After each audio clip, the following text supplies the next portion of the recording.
Bonjour, je me présente, Loubna Agnaou, experte en assurance dommages. Tout d'abord, je tiens à vous souhaiter un très bon Ramadan, plein de piété, santé et miséricorde.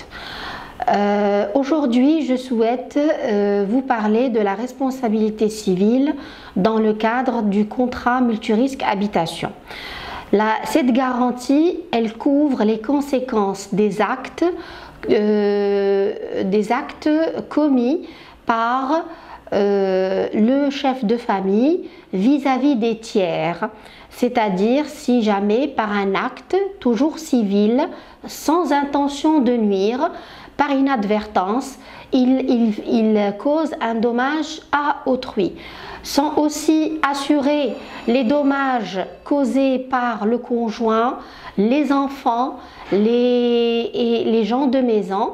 Ces personnes-là sont sous la responsabilité du chef de famille et donc la garantie et responsabilité chef de famille joue également par rapport aux dommages qu'ils peuvent causer à autrui. Également par rapport aux objets qui appartiennent au chef de famille ou qui lui sont confiés.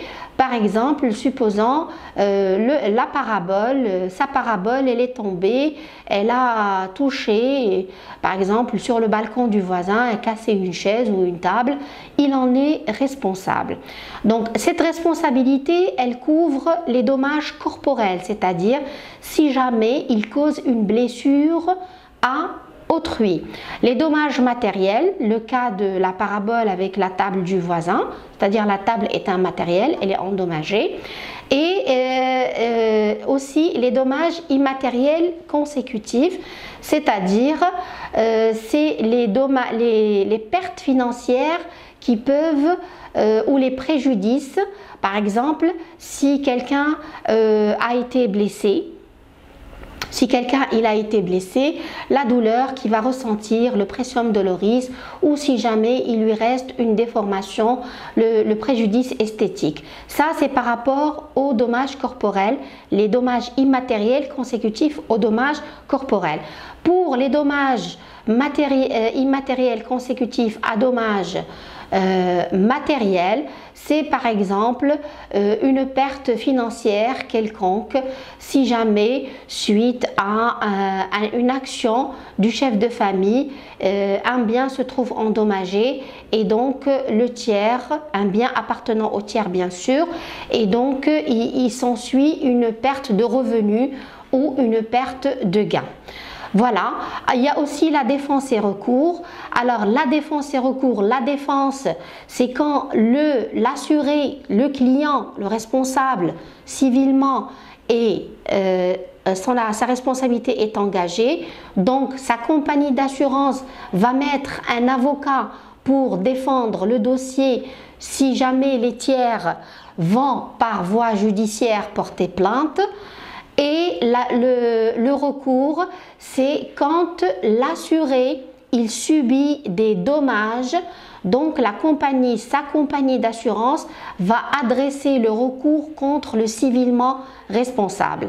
C'était la responsabilité civile au titre du dommage du contrat multirisque habitation. Je souhaite aussi attirer l'attention sur la garantie intoxication alimentaire. Cette garantie, elle joue quand par exemple le chef de famille ou ses enfants ou son conjoint reçoivent des invités et qu'ils leur servent de la nourriture préparée chez lui et que suite à la consommation de cette nourriture, l'invité il a un malaise. Il n'est pas nécessaire qu'il y ait empoisonnement ou quelque chose de ce genre. C'est un fait involontaire, ce n'est pas fait volontairement. Il a un malaise, une intolérance peut-être ou quelque chose comme ça et donc il s'ensuit des frais médicaux. L'intoxication alimentaire au titre de la responsabilité civile chef de famille prend en charge ce genre d'incident. Voilà, si vous avez des questions, des précisions, je me fais un plaisir de vous répondre sur mon bureau virtuel e-conseil book et encore une fois, très bon Ramadan et au revoir.